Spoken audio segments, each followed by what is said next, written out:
खरं म्हणजे गेल्या एक 6 वर्षापासून या ठिकाणी खासदार म्हणून या भागाचा एक काम करत असताना या भागातले जे महत्त्वाच्या प्रश्नांना त्या ठिकाणी हात घालून या ठिकाणी आरोग्याच्या संदर्भातले प्रश्न असतील, पाण्याच्या संदर्भातले प्रश्न असतील, रेल्वेच्या संदर्भातले प्रश्न असतील आणि अनेक कामं या भागामध्ये केलं असताना त्या ठिकाणी एक स्वाभाविक आहे की प्रत्येक खासदाराला वाटतं, प्रत्येक राजकीय याला व्यक्तीला वाटतं की आपलं त्या ठिकाणी पुन्हा तिकीट मिळालं पाहिजे आणि त्या दृष्टिकोनातून या ठिकाणी मलाही म्हणजे आशा होती की माझं पुन्हा एक नूतनीकरण होईल, पुन्हा मला तिकीट मिळेल, की माझं पुन्हा एक नूतनीकरण होईल, पुन्हा मला तिकीट मिळेल. परंतु या ठिकाणी काही कारणामुळे माझं तिकीट जरी समजा म्हणजे या ठिकाणी कापलं गेलेलं असलं तरीसुद्धा या ठिकाणी मी नाराज म्हणजे आपलं प्रत्येक म्हणजे दुःख जरूर झालं,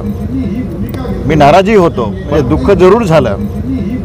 मी नाराजी होतो. परंतु शेवटी एक देशाचे पंतप्रधान नरेंद्र मोदी साहेब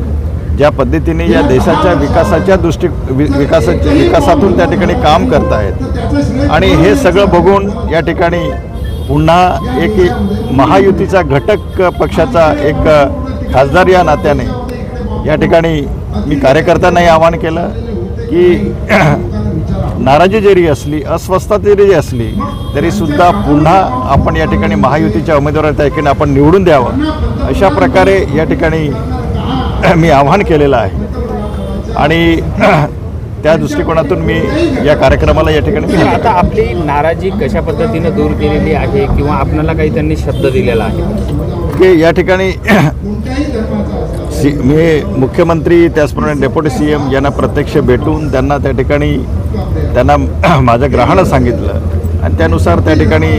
त्यांनी म्हणजे आश्वासन दिलेलं आहे की या राज्यामध्ये या ठिकाणी तुमचं पुनर्वसन केलं जाईल, अशा प्रकारे त्या ठिकाणी त्यांनी आश्वासन दिलेलं आहे. सर, काही दिवसापूर्वी भाजपाचे कार्यकर्ते पदाधिकारी असं म्हणत होते की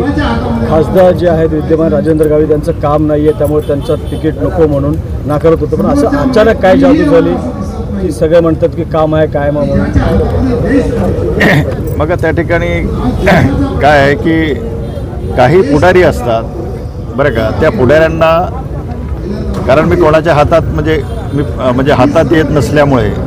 माझं काम हे लोकांना पसंत आहे, सामान्य जनता माझ्याबरोबर आहे. पण काही पुढारी त्या ठिकाणी नाराजी व्यक्त करून त्यांनी वातावरण गढूळ करण्याचा प्रयत्न केला. परंतु जनतेला माहिती आहे की गावित साहेबांनी या ठिकाणी एक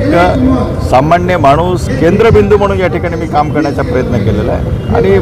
माझ्यावर लोकांचा विश्वास होता. काही पुढाऱ्यांनी फक्त या ठिकाणी एक निगेटिव्हिटी करण्याचा त्या ठिकाणी प्रयत्न कुणाची तरी सुपारी घेतली ते काय त्या पदाधिकाऱ्यांनी तुम्हाला डावलण्यासाठी? काही सुपारी वगैरे असं काही सांगता येणार नाही. चला, धन्यवाद.